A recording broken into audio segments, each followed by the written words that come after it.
From Anshe Sfard Beth El Emeth Congregation, it's time to take 10 Minutes for Torah with Rabbi Joel Finkelstein. Welcome to our discussion of Parashat Shelach, being married to Israel. If we think about our relationship with the land of Israel, in many ways it's compared to a marriage. Midrash brings this to the fore very much in a discussion of Parashat Shelach. There was once a king, says the Midrash Rabbi, and the king wanted his son to marry a particular girl.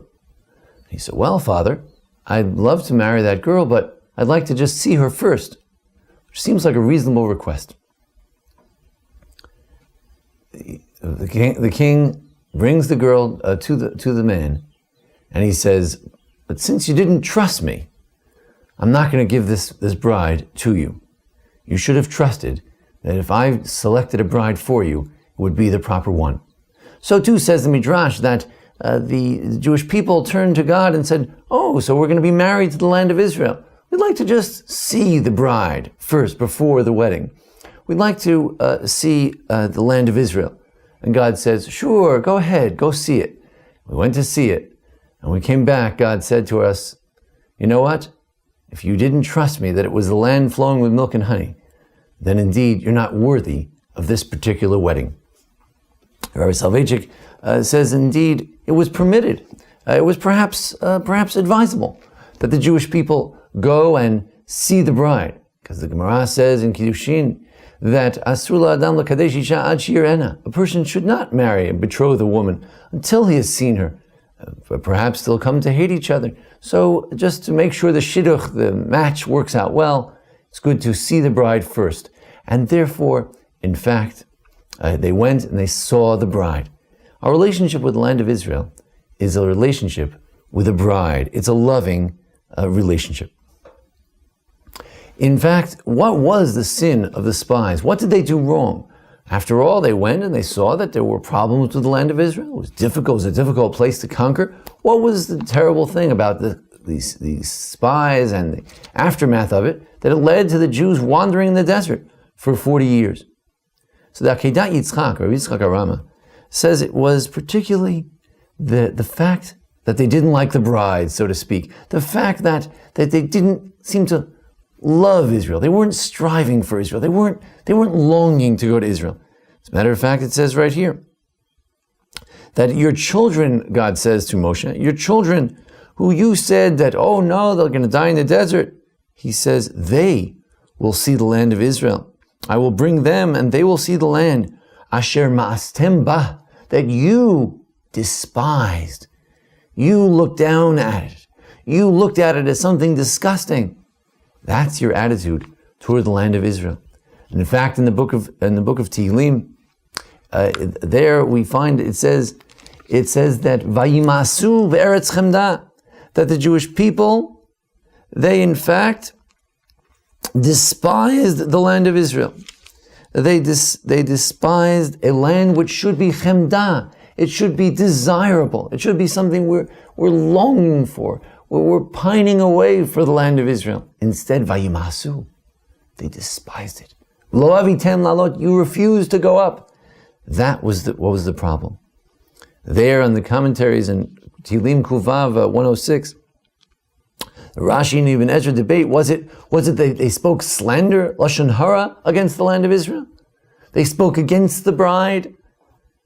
That they spoke ill of the land of Israel? That it eats up its people? It swallows its own people? They saw many funerals there. Or was the Ibn Ezra that the fact that they refused to go, that they, so to speak, didn't want to get into this wedding, they didn't want to marry the bride? Was that the problem? But either way, Vayima'asu, they despised it. They spoke ill of the land of Israel. Spoke lashon hara.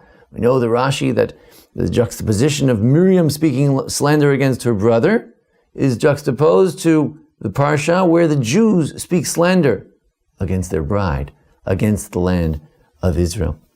Or was it that they simply didn't go? That itself is an act of despising the land of Israel. Instead, what are we supposed to have?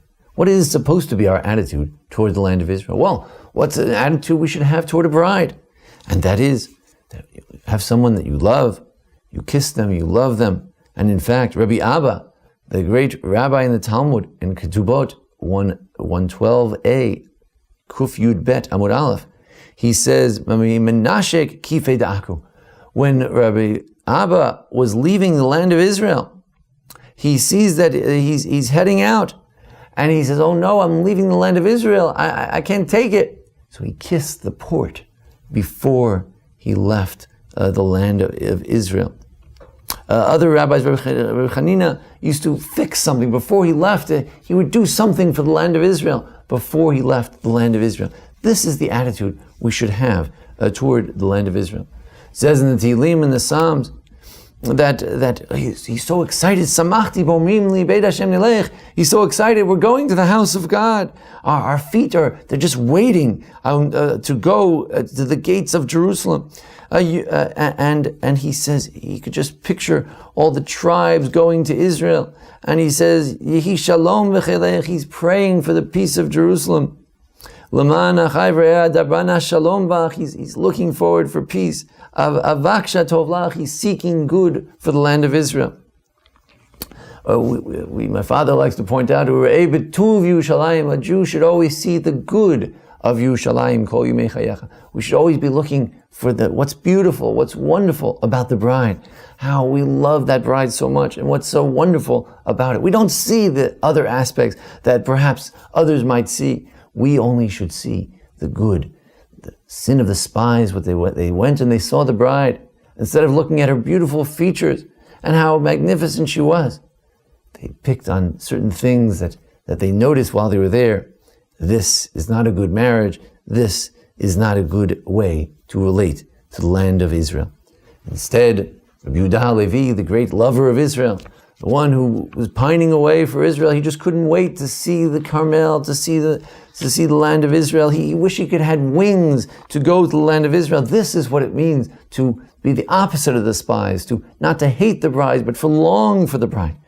And finally he says, Ashrei enosh yivchar v'yikrav v'yishkon b'chatzirayich. Happy is the person who will choose to come close and dwell in your courtyards, even in the courtyards, even not even in your temple, but just near the land of Israel, near God. Ashrei, happy is mechakeh, happy is the one who's waiting, longing for the land of Israel. V'yagia, and then he'll eventually reach it. V'yireh alot orech, they'll see the rising of the sun in the land of Israel. V'yibaku alav shcharayich, the morning will break on you. Lirod betovat b'chirayich, to see the chosen one. La'aloz b'simchatech, we're just waiting to rejoice with the simcha b'shuveich elei katmut nurayich. We just can't wait to go back to the bride of our youth, to the early days. This is the longing for the land of Israel. On this Parashat Shelach, we should remember not only that they sinned, those terrible spies, they despised the land of Israel. But we should remember what's the opposite. What should we be doing? And that is, we should be finding every reason to love the land of Israel, both in speech, the way we talk about Israel, and in our longing to go to Israel.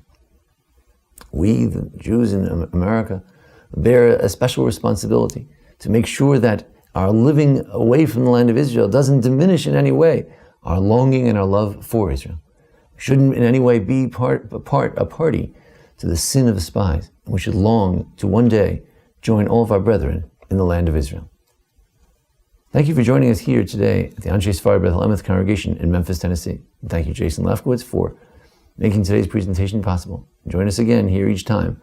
Welcome to email me for any questions or comments at rabbijmf@gmail.com. Thank you. This has been 10 Minutes for Torah with Rabbi Joel Finkelstein.